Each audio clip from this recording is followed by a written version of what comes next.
It is Monday. We have officially retraced half of the loss from the high. And one of the things I think is really important to understand about investing is the concept of understanding and absorbing the idea that we don't know where the market's going to go.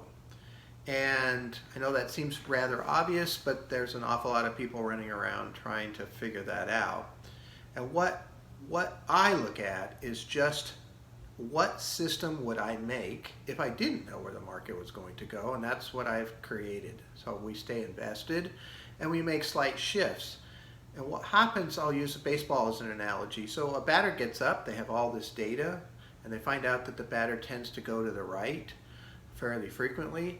What you don't want to do as a team is move everybody over to the right, because you don't really know where the ball's going to go, but it might make some sense to shift slightly to the right. And that's what we've done.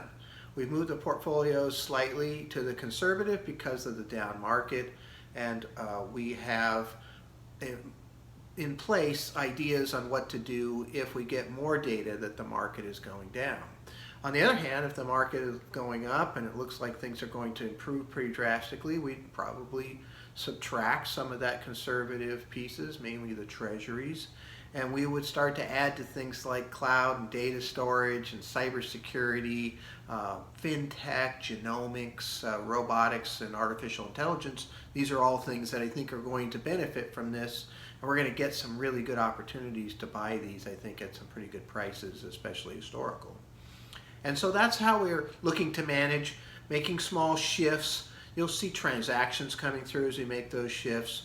We're just trying to deal with the data that's coming in and keep you invested and still keep you as safe as we possibly can if things start to deteriorate. And so that's it for today. Thank you very much, and I look forward to talking to you tomorrow.